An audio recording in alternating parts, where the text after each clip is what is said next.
Hello, and welcome back to the Masonic Roundtable, a weekly program where Masons from around the world get together to talk about Masonic news and opinions in a friendly and social manner. The standard disclaimer applies. The thoughts and opinions expressed here are solely the opinions of the participants and do not represent any Grant Lodge statements or positions. Make sure you keep your conversations open for the public and on the level.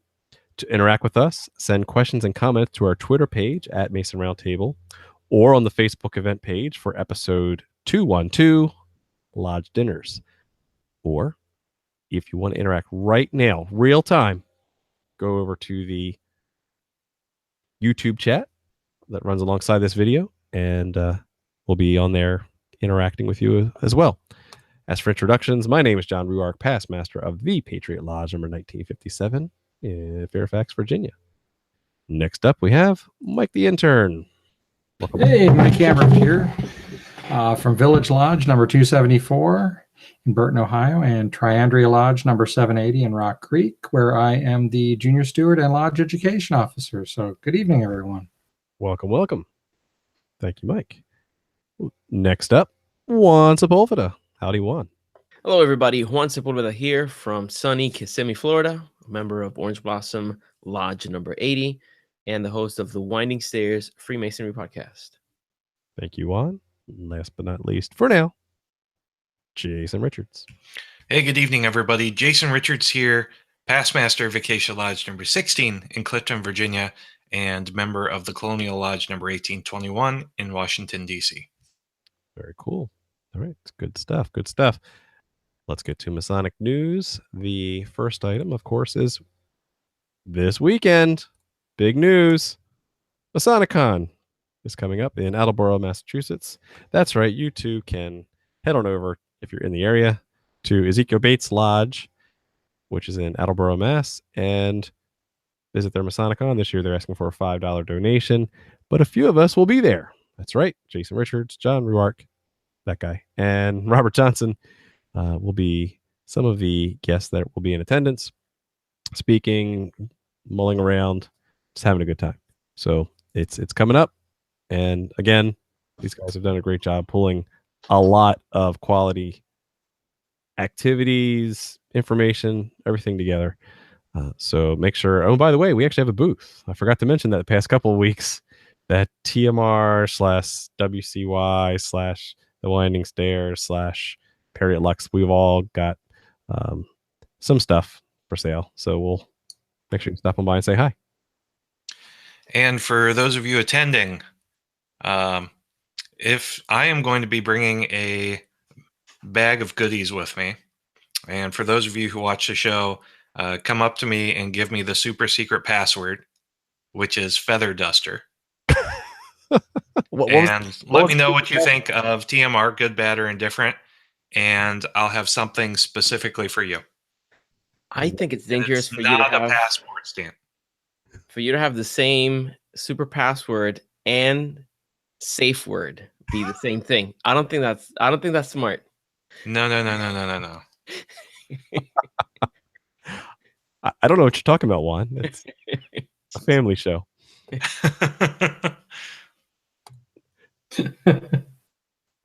I'm so jealous that I'm not going to be there next Me year. Too. Peanut butter and jealous.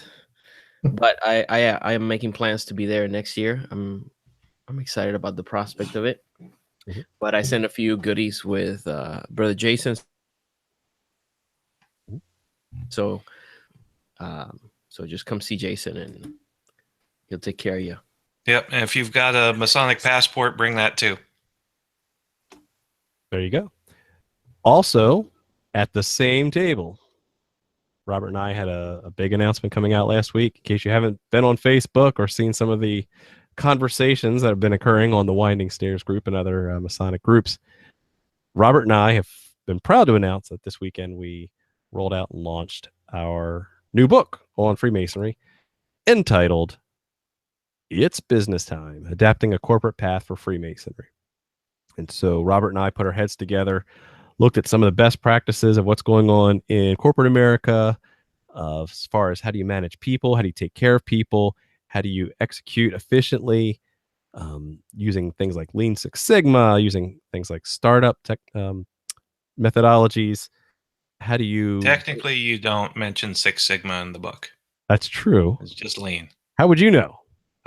Because I was your editor for the book, except for the conclusion. So if the conclusion sucks, it's not my fault. It's not going to suck because it's awesome. Because it's a great book.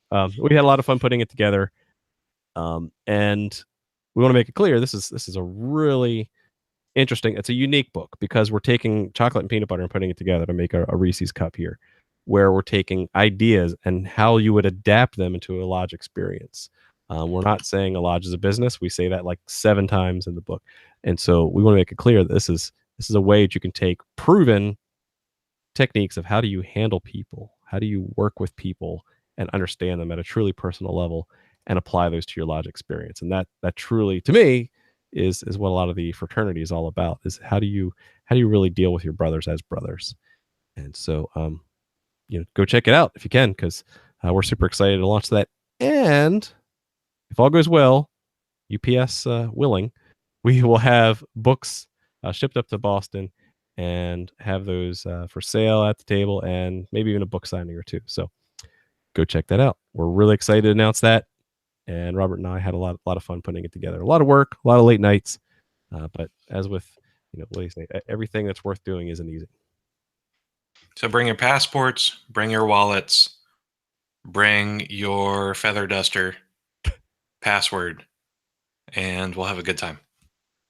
All right. Good stuff. That's all we got for Masonic News this week. Let's get into this week's topic, which is lodge dinners. This one was a listener requested item where he says, hey, you guys bust on lodge dinners all the time. The old Masonic green beans jokes. How you've had cold pizza, those kind of things, which are cliches. They are stereotypes. And so he says, okay, big shots. What would you do? What would you do to have a good lodge dinner experience? And so we'll share some of the tips of bad lodge dinners we've been to, good lodge dinners we've been to, and even some recommendations of things that we've seen done or would like to see tried. So really, I guess I'll start things off and ask the group, what's the worst lodge dinner experience that you've been to? For me, it probably would have had to have been pizza on past Masters night. Wait a minute. No, I'm kidding. Funny story about that. And that's Jason's just rubbing salt in the wound here. So I was going to wait to say this for a little bit later, but since you brought it up, I was a steward for 2 years, and in Virginia, the stewards typically are the guys who are in the kitchen preparing the meals before and even after, snacks after dinner.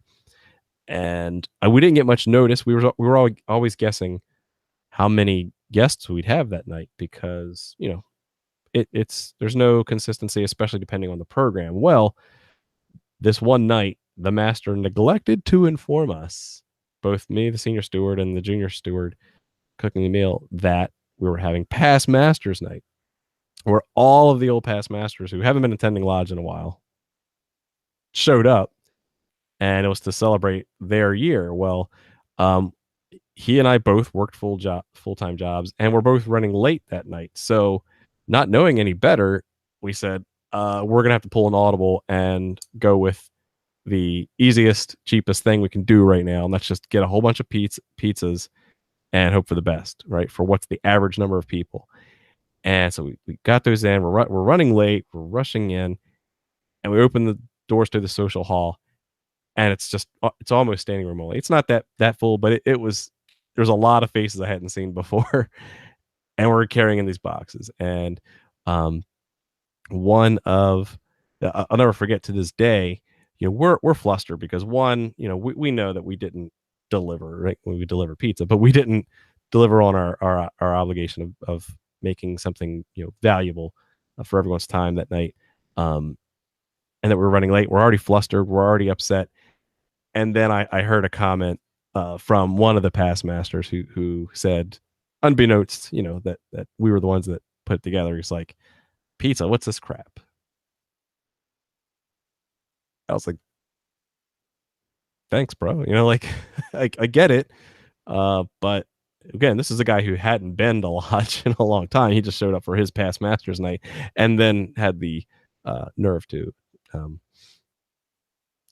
criticize the food. But you live, you learn. If you're not making mistakes, you're not moving forward. So it was a learning experience. But definitely, if you have an experience like that, don't be quick to criticize or complain. You might find that there were other circumstances. So, my real worst dinner experience of all time was my fault. Wow. And it was early this year or late last year. And it was a degree. And what we usually do is we usually do Costco pizza before degrees. And nobody's going to complain about Costco pizza. Costco pizza is damn good. But for some reason, I got my wires crossed with my then senior warden and junior warden.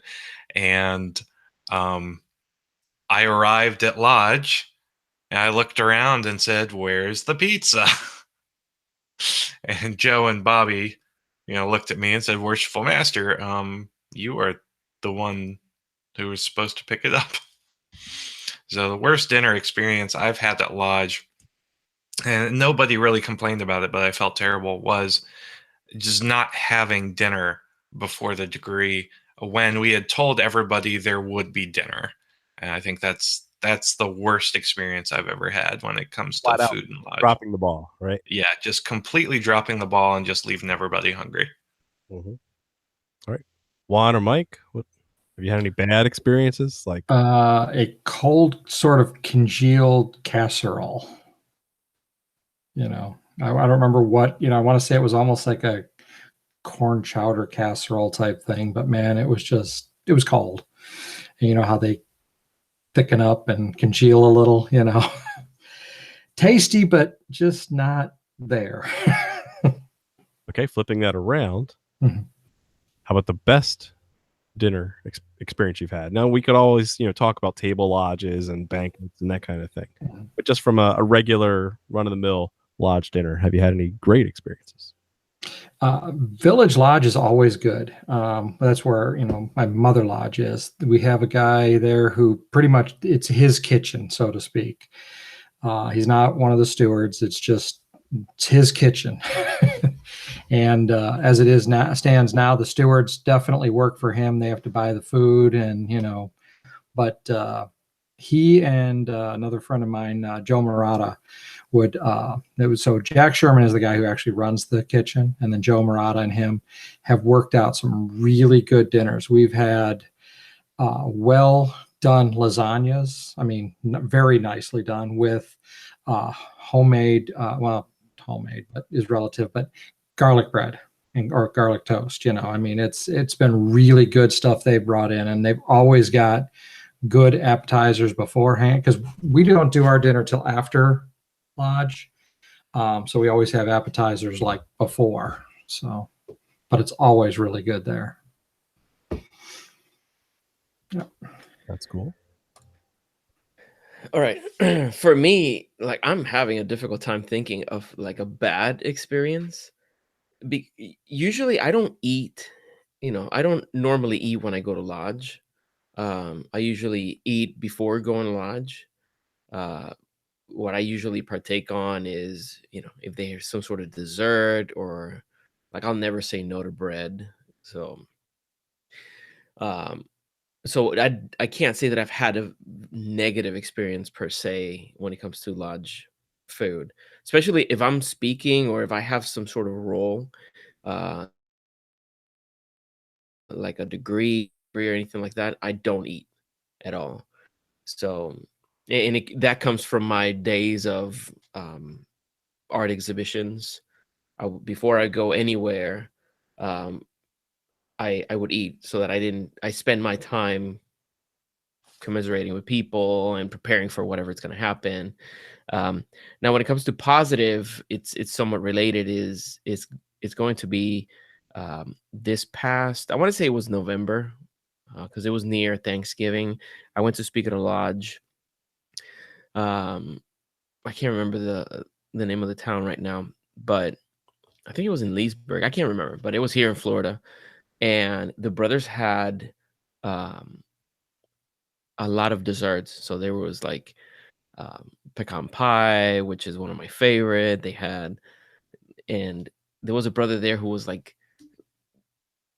with a big smile, like super proud of his wife's handiwork because she prepares all the desserts for the lodge, and like that was exactly what I needed after uh after a a speech that I gave, and then just hanging out with the brothers, having a nice dessert like that.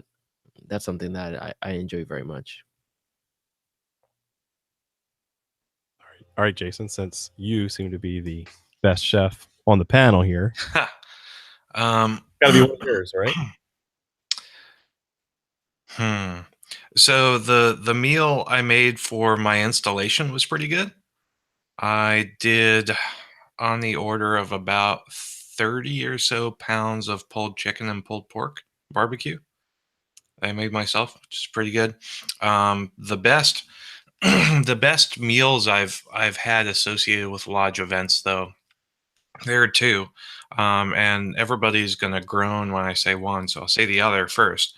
Last year, I was speaking at Andre Bellevaux's lodge, Port Jervis, and we went out to a really nice Port Jervis restaurant afterward, for fellowship, and that was definitely the best dinner I've had revolving around a lodge function.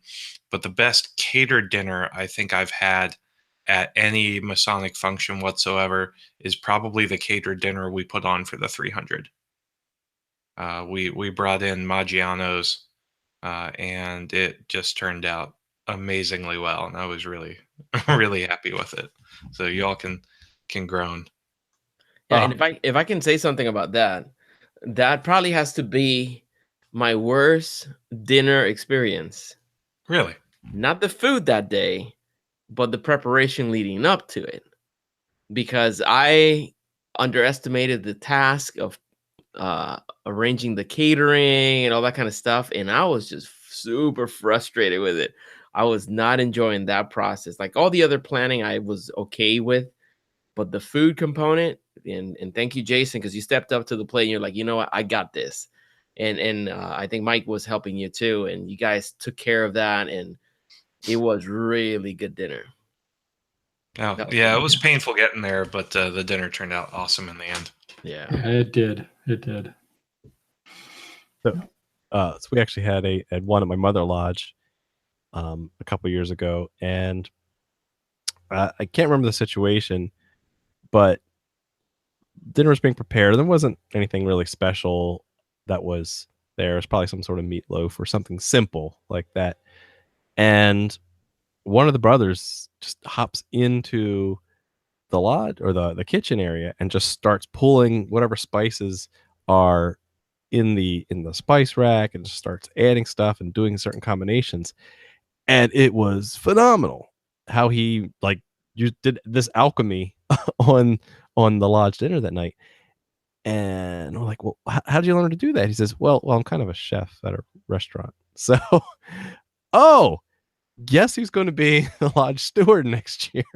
And sure enough, he did. He did progress up to become steward for 1 or 2 years at my mother lodge, which was great, right? That he could use those talents for his lodge. We did have another brother at a different period of time at my mother lodge who also was a chef and happened to be, I believe, the personal chef for the White House, since we're that close to DC. And I don't remember all the circumstances, but yeah. So You're not right down the street from DC. We're not right down the street. It's a long street actually, but it's yeah. He was the chef to the White House for a period of time, so he knew his way around the kitchen, I guess you could say. Mm-hmm. So the next question I have for you guys is, I don't know how things work jurisdictionally because here in Virginia, traditionally it's the stewards who have the role of getting the meals prepared, right? Because the junior warden station is responsible for refreshment, but then he delegates down to his subordinates, being usually senior and junior stewards to go off and prepare the meals both before and usually a little snack afterwards. We'll let them out a little bit early so they can get ice cream or cookies or whatever out. Is that similar in your jurisdiction, such as Florida? In Ohio, it is. We did not do this at Village Lodge until last year. That mostly it was up to Jack Sherman. He kind of did it. The stewards kind of helped clean up, that kind of stuff. But as far as the meals went, he picked them out. He prepared them. He did everything. And at some point when Joe Morata was starting to start into the lodge, he was coming up and helping Jack with meals, and he just loves to cook. And then I guess early this year, I actually missed the meeting where they did this. They voted that Jack was now in charge of the kitchen, but the stewards were responsible now for buying all the food and helping prepare it. But it was, even though it's Jack's kitchen, he can, he tells them what to get and so forth. But yeah, after that, it's up to them. So in Florida, the junior warden is the person responsible for the meals, and the stewards are his assistants. And most of the time, you'll find that that's the structure that follows. But every now and then, just like some of the examples that you've mentioned, you'll have someone who is very, very good with is very familiar with the kitchen, someone who perhaps is a chef or a caterer or something like that, and they're more in their element by serving in the kitchen. And I've had, at least I can think of three brothers that have been solid and have been involved the year prior, like they've been involved at least 2 or 3 years in a row when it comes to working in the kitchen. Here in Florida, at least in the 16th Masonic District, you'll have the stewards dismissed before the lodge is closed so that they can start preparing. And usually they work on preparing, like putting out the dessert, picking up things, organizing, maybe taking stuff out of the oven. But the planning, preparing, and execution is usually the junior warden. I've been fortunate to have some really good ones. So, Jason, how are things done in Acacia? So at Acacia, it's a little bit differently, or it's done a little bit differently.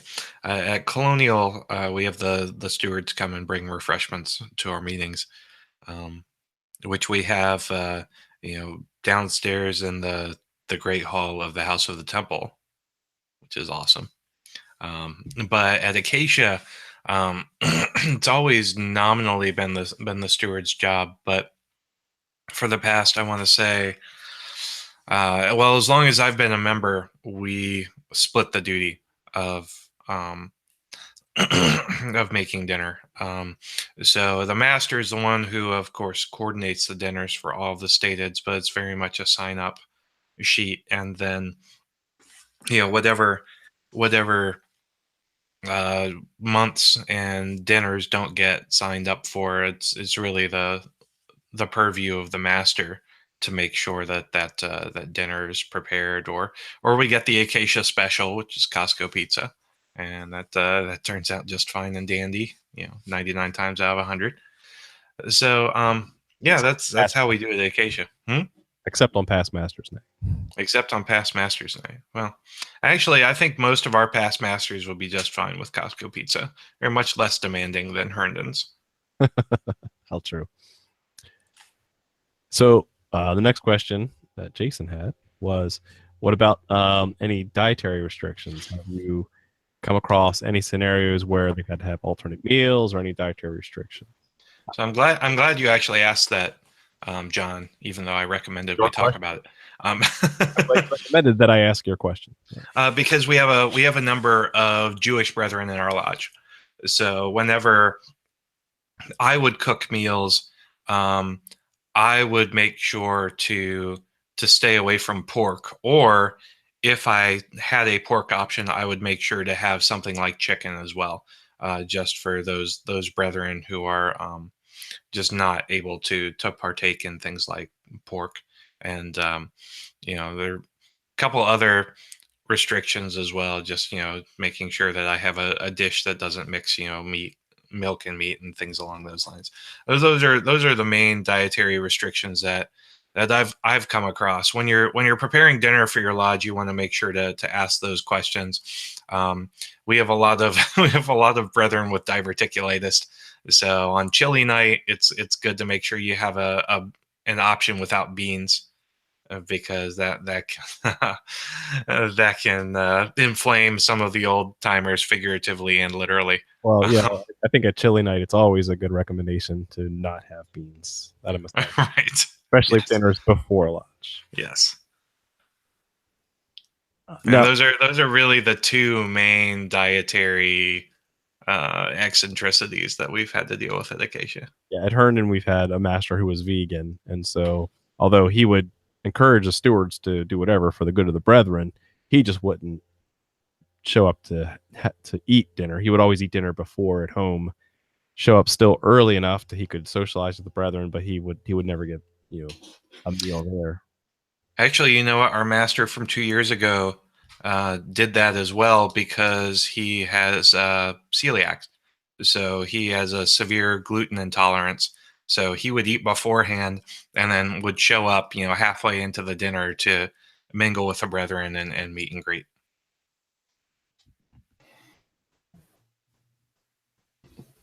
Yeah, see, at my lodges, we've not really taken much consideration into that, at least from what I've observed. They haven't taken any observations of dietary needs, but I don't believe it's ever come up as even a request from anyone in either of my two lodges. Now, at some of our bigger lodge events, inspections and so forth, I've seen, vegetarian meat, dishes as well provided. But that's because we usually have a lot of people showing up with those. And those are usually sort of catered by the Eastern Star or Malay groups, or in some cases. And even we actually have in the 25th district, there's a caterer.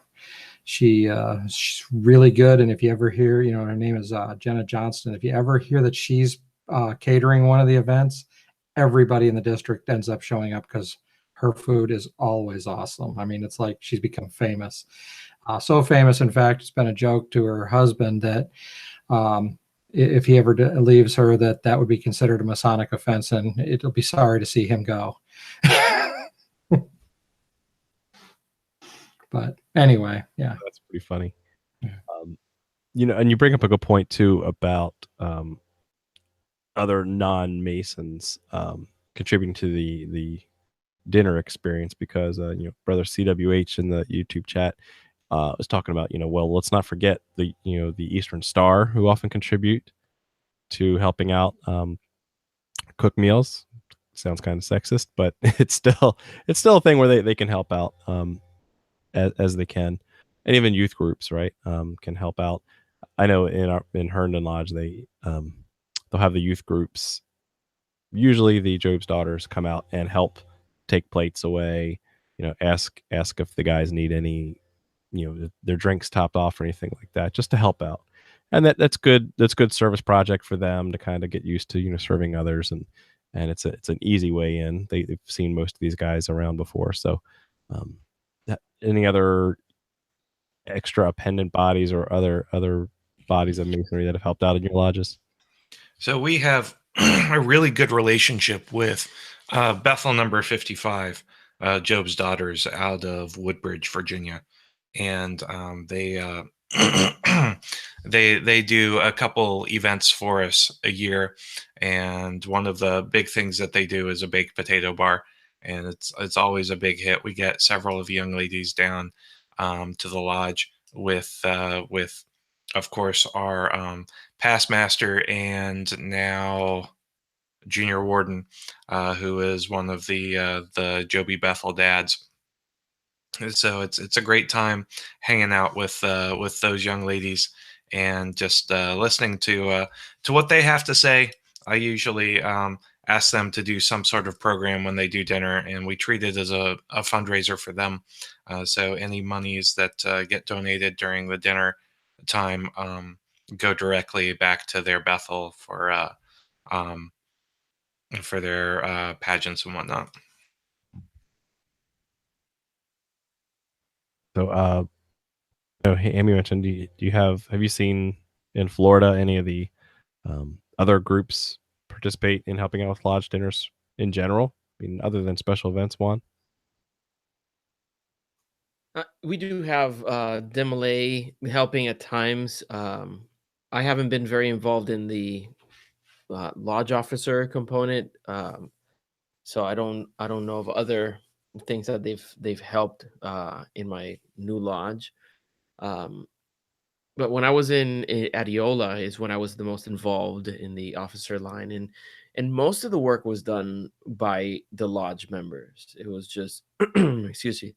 Mostly it was the junior warden and the steward. And one thing that you'll notice too, well, that I noticed at the time, you would have people who were candidates who wanted to come to the dinners to start getting to know other masons and get acquainted with the lodge, and they would usually be very eager to help out, and people didn't get in their way if they wanted to help.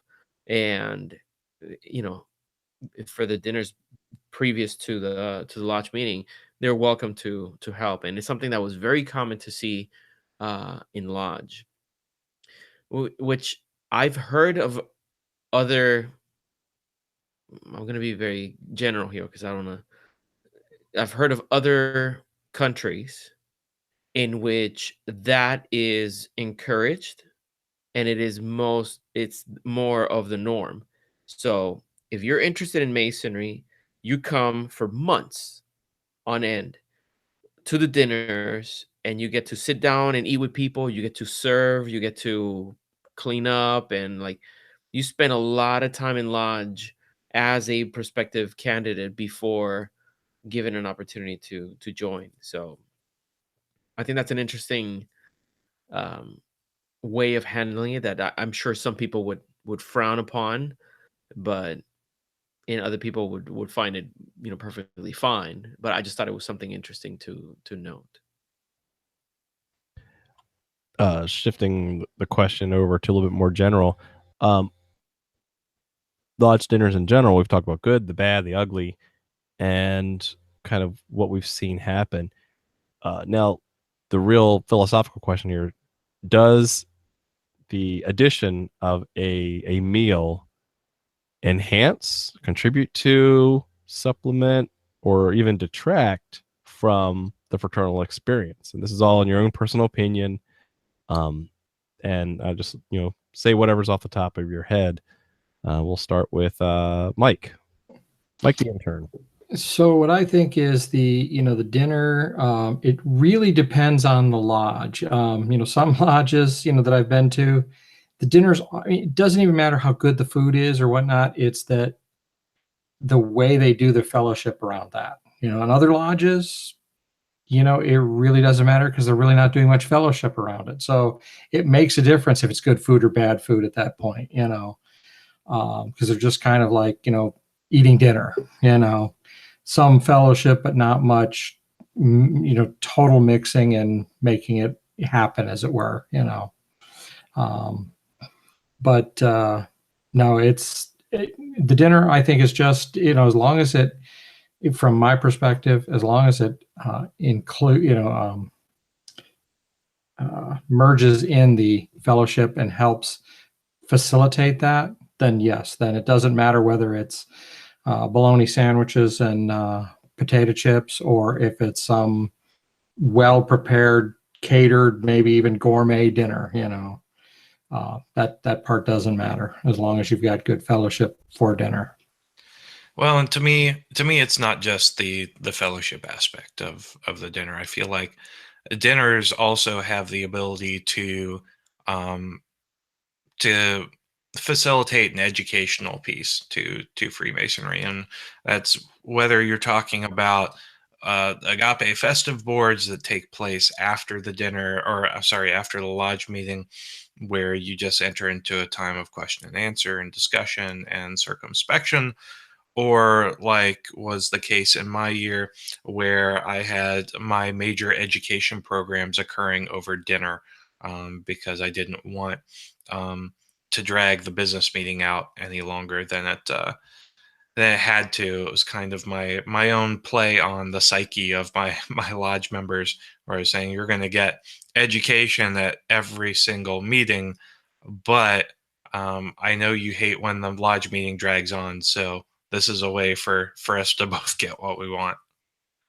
It's pretty smart. Juan? Yeah, I would say that I think that the dinner component is something that has the potential of being a positive addition if a lodge doesn't partake in it, especially if you think that so many bonds are formed through sharing a meal. You're able to sit down with someone, have a candid conversation, get to understand a little bit about who they are, where they come from.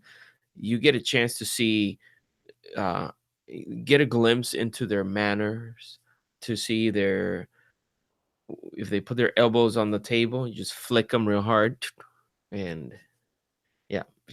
No, but you get to see, if this, especially with someone who is joining the fraternity, you get to see, is this a good fit for the group? Is this someone who we want to do this with on a regular basis, as opposed to just hearing a name when they're reading the petition in front of everybody. That's an abstract thing. You get a name, you get an age, is he married? You get all these data points that are almost an abstraction of a person. But when this person spends some time with you, sitting across a table, engaging in a conversation, you're able to get a better view as to what kind of person this is. And like I always tell people, part of the process of guarding the West Gate is answering the question, is this a man I would want to sit with my family? Is this a person that I would want to bring into my house one day, uh for a visit? And if the answer is no, then by no means this person should be allowed in to join the fraternity. So this could be a tool by which you get to see what a man is made of in a more personal level.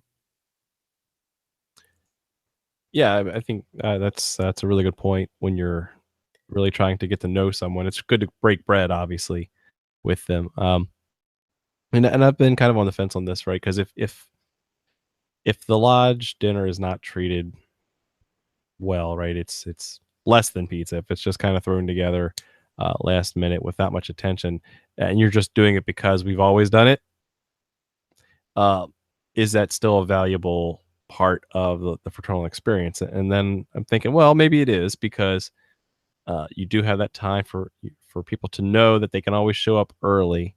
Because again, if we usually have dinners beforehand, you can show up early, um, ease into the lodge experience, talk, you meet up with some of your friends. Remember, last week, don't be cliquey. Don't don't just meet up with the guys you know. Look for people you've not seen before and go sit down and talk to them.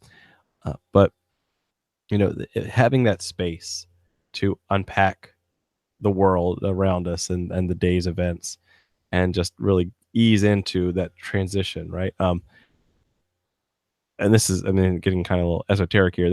There's always a transition space before you get to sacred sites, for example. And this could be one way to help unpack from the world, um, before you get into the lodge experience itself. So that's why there's waiting rooms. That's why there's different portions of King Solomon's Temple That's why there are different portions in, the tabernacle. So that it is part of the experience at a macro level of the transition from the outside profane world into a waiting space, and then to something a little bit more sacred than what we normally do. Next question I had for you guys was, this is kind of an easy one. In your opinion, should we have alcohol at dinner? At lodge dinner? And now I know every jurisdiction has their own rules. Most of the United States do not. I'll drink to that one. Cheers. But as one of the brothers in the YouTube chat mentioned, is that in Scotland, whiskey's at every meal, and they'll have whiskey and haggis when it's getting close to Robert Burns night. But here in the States, if you were king for a day, if you were grandmaster for a day, would you allow alcohol to be served at these lodge dinners to help with that experience? Mike, the intern, what say you? Yeah, I think it does help. In Ohio, they've allowed. There's an edict out there allowing alcohol at lodges, not in lodge, but at our refreshment, as long as we observe all laws and insurance, and there's a whole list of things that they say. But yeah, I think it does help. A brother of mine from Village Lodge actually traveled to Italy, and they have wine every meal over there at their lodges. They have wine, so I don't see a problem with it.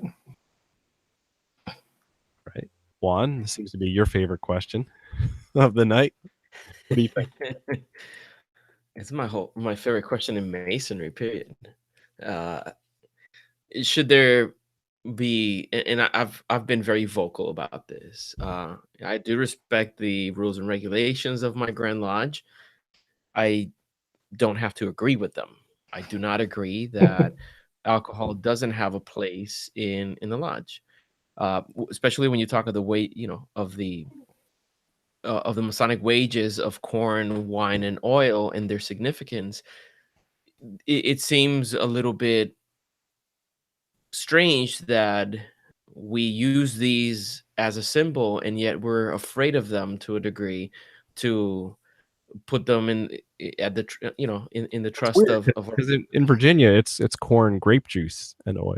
So I don't know. Yeah, yeah, in the Catholic Church too, it seems. Yeah, if on the at the risk of sacrilege, if it's permissible in the church for symbolic reasons, it should be permissible in the lodge.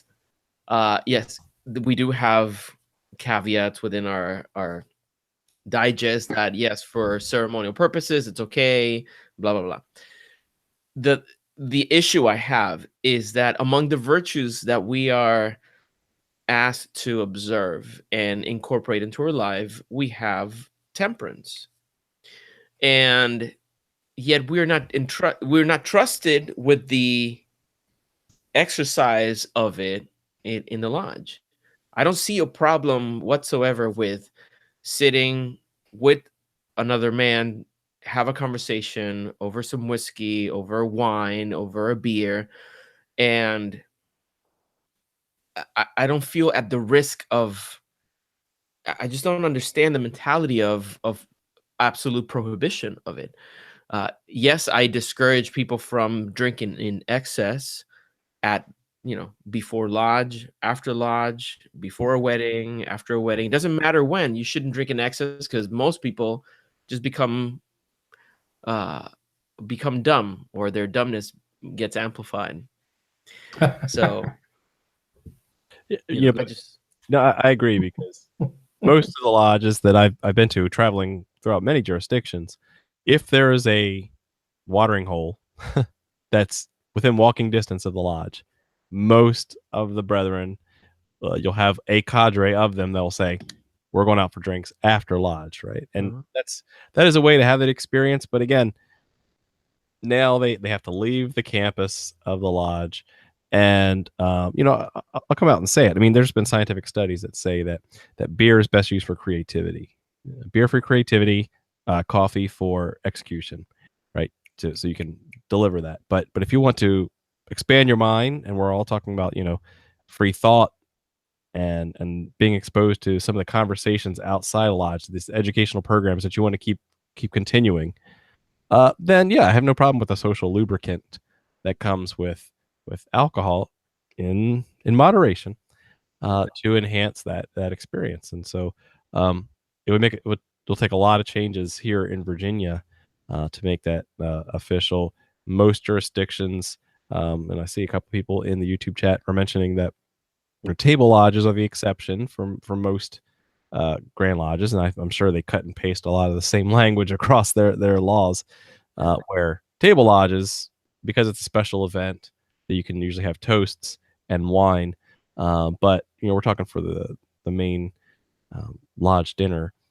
It could and should be part of something that responsible adults and look out for each other as a fraternity of taking care of each other. Exactly. Even all the more reason, right? Yeah, it's like there are so many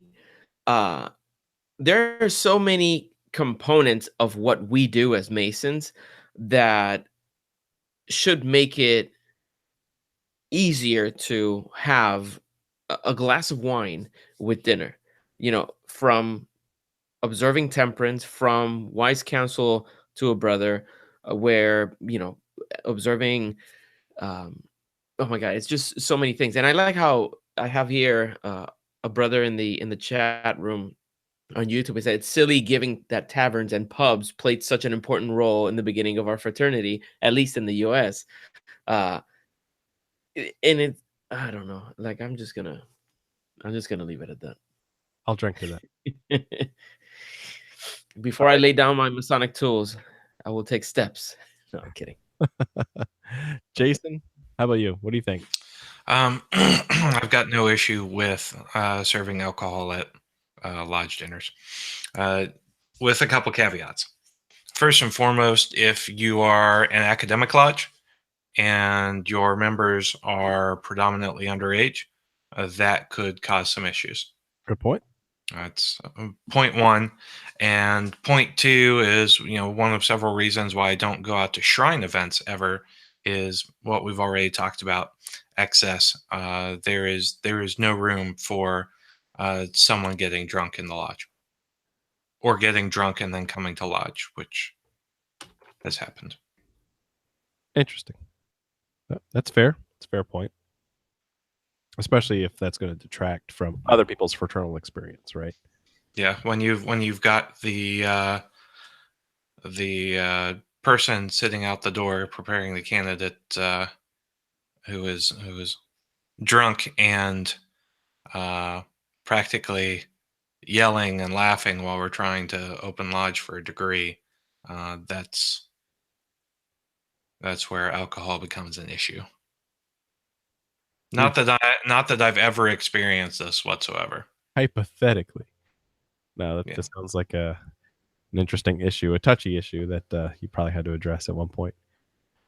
Perhaps, hypothetically. Well, given the time, it's time to start wrapping things up. Let's get around to shameless thoughts and final plugs. Final plugs and shameless thoughts. I had a little too much of the social lubricant myself. Mike the intern, kick us off. So yeah, I think that a good dinner with fellowship, and after listening to Jason, obviously too, education is very important. If needed, a little social lubricant isn't bad, since it's in Ohio, the edict allows it. Just follow the rules in Ohio, guys. That's I have to say that, follow whatever rules your local jurisdiction requires. Yeah, I think that's the best way to go, is good dinners. And if your lodge hasn't done it, you guys should consider festive boards and table lodges. They could be a lot of fun if you haven't done them. Good point. Thank you, Mike. Mm-hmm. All right, Juan, final thoughts. I I want to close by saying that keep in mind that some of the important icons that we have in our mind about religious moments and moments in history where people are coming together around a table, not to partake in a meal and pretty much make decisions about the future. And it's almost evidently that the dinner table is part of important moments in history and in the personal life of people.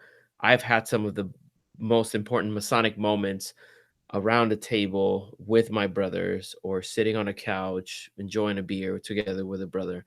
And these are moments that bond people. These are moments, um, when you break bread with another person, you get a chance to really sit down, relax, put your guard down, and open up to one another to really get to know each other. So, um, I would say take the opportunity that if there's a dinner for lodge before the meeting, if you can take the time to spend it among brothers and have meaningful discussions that are going to open up those relationships better.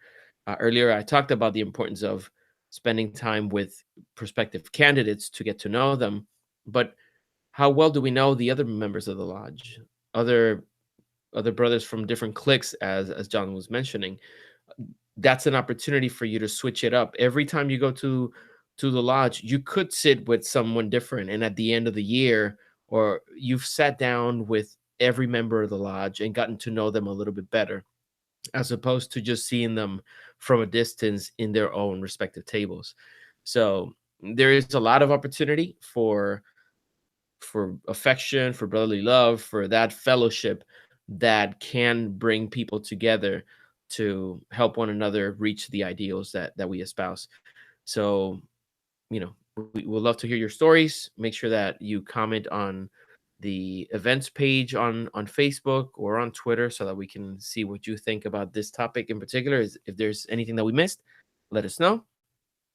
And finally, for me, we just recently finalized one of the classes for applied Freemasonry, and we're making some improvements on the class to make sure that it's more valuable to the brothers. We're listening to you to make sure that you are getting what you need from the applied Freemasonry program. If you don't know what it is, go to thewindingstairs.com/applied so you can learn a little bit more about it. If you have any questions, send me a message. I'll be happy to help you out. Thank you, brothers. Very cool. Thank you, Juan. Jason Richards. All right. Good show, as usual. Looking forward to spending time with everybody who's going to be up in Boston at MasonicCon this weekend. John and I are getting in Friday morning, leaving Sunday evening. So we'll be there for a good chunk of the weekend. So come over, say hi, hang out. Looking forward to it. Dinners are an extension of the Masonic experience, whether you want them to be or not. Just like the Masonic experience has different flavors for different people, different types of dinners can help contribute to meaningful Masonic experiences in different ways. Whether you're serving green beans downstairs in the lodge kitchen as a way to facilitate fellowship before or after the meeting, whether you are getting a catered dinner at a festive board or a table lodge to facilitate ritual and deep introspection, or whether you're going offsite and getting a private room and just spending time in esoteric and philosophical discussion. There's no one way to do a lodge dinner, but I will say unequivocally that food enhances the Masonic experience, and the fellowship and the cultural customs that we associate with food and drink enhance the Masonic experience. Wow, there's no topping that. Yeah, You're welcome. yeah, exactly. Yeah. Good night, everybody. Thanks. Right. No, but again, as with all things, right? If you're a steward, you should be trying to do your best to provide that lodge dinner experience, right? So I was kind of growing up on the ethic that even if you're a janitor, be the best janitor that you can ever be, right? Even if you're, whatever your profession is, or whatever your task you're doing, another thing I was taught was to do things as if you were doing them for yourself. So if you're providing value for a customer, do it as if you're building it for you. And so same thing, if you are responsible for the lodge dinner, make it a meal that you're proud of, make it a meal that you would want to eat. Don't just, do half an effort to put the meal together. So that's really my final advice is for all the stewards out there, thank you for what you do, but make sure that you actually put some thought into that. And by the way, get a Costco membership or Sam's Club membership, right? Because you can get a lot of food for cheap. Maybe talk to the worshipful master, see if he'll pay for it. And Costco pizza. It's got to be Costco pizza if you're anywhere in Northern Virginia.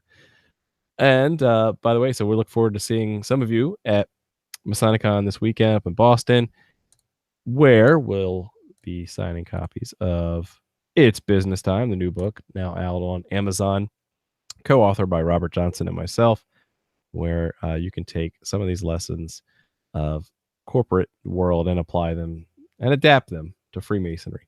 By the way, this is a good book for incoming worshipful masters who are trying to plan their year, because it talks about how to deal with people as well as how to execute on your good ideas. So it's kind of one of those things, if you know someone who's about to be going up to the East, makes a good gift. So check that out. Appreciate you looking into that. And I appreciate you all for listening tonight. Thanks for watching. We'll see you next week. And keep searching for more light.